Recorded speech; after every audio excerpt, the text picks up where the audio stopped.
నమస్తే. ఈరోజు శ్రీ వెంకటేశ్వర స్వామి దర్శనం చేసుకొని తిరిగి గుంటూరు వస్తున్నాను.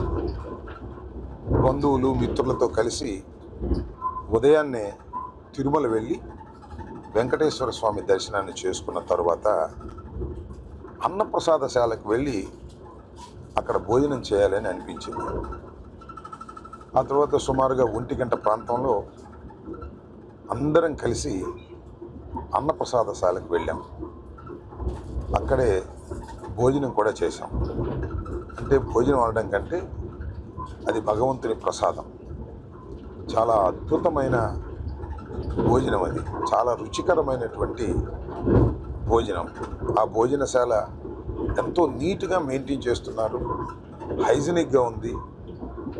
భోజనం కూడా చాలా రుచికరంగా ఉన్నటువంటి భోజనం. తిని చాలా తృప్తి పడ్డామని ఈ సందర్భంగా చెప్పదలుచుకున్నాను. అది ఎలా మేనేజ్ చేస్తున్నారో నాకు అర్థం కాలేదు.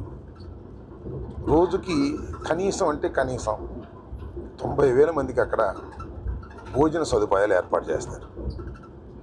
సరే, ఇంకా కొన్ని సందర్భాల్లో, ప్రత్యేకమైన సందర్భాల్లో, బ్రహ్మోత్సవాలు ఇంకా రష్గా ఉన్న సందర్భాల్లో 1,30,000 నుంచి 1,40,000 వరకు కూడా భక్తులు భోంచేసేటటువంటి అవకాశం అక్కడ ఉంటుంది. చాలా సందర్భాల్లో అలా భోజనం కూడా చేస్తున్నారు.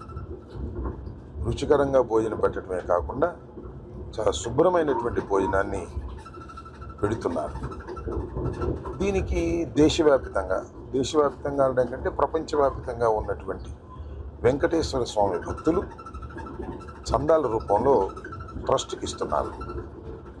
నాకు తెలిసిన సమాచారం ప్రకారం 2,700 కోట్ల రూపాయలు ఇవాళ అక్కడ అక్యూములేట్ అయి ఉంది. దాని వడ్డీతోనే వీళ్ళందరికీ కూడా భోజనాలు పెట్టేటటువంటి పరిస్థితి అక్కడ ఉన్నది అని తెలిసి నేను చాలా ఆశ్చర్యపోయాను. ఇది 1985 నుంచి కూడా ఇప్పటి వరకు కూడా ఎక్కడ ఏ రకమైన ఇబ్బంది లేకోకుండా తృప్తికరమైనటువంటి భోజనాన్ని వెంకటేశ్వర స్వామి యొక్క ఆశీస్సులతో జరుగుతుందంటే ఇది చాలా గొప్ప విషయంగా నేను భావిస్తున్నాను. ప్రపంచంలో చాలా అరుదుగా మాత్రమే ఇలాంటి గొప్ప విషయాలు జరుగుతాయి. అది వెంకటేశ్వర స్వామి మహత్యం వల్లనండి, ఆయన ఆశీస్సుల వల్లనండి ఇలా జరుగుతూ ఉంది.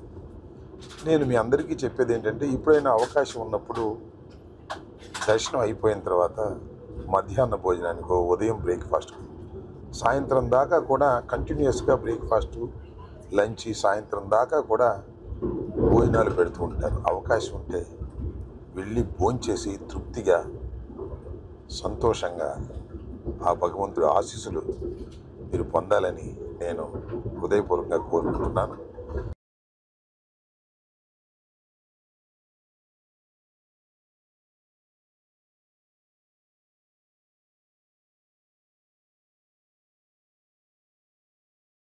నేను కుటుంబ సమేతంగా వెళ్ళి భోజనం చేసి ఆ ప్రసాదాన్ని స్వీకరించి చాలా తృప్తి పడ్డానని ఈ సందర్భంగా తెలియపరుస్తున్నాను.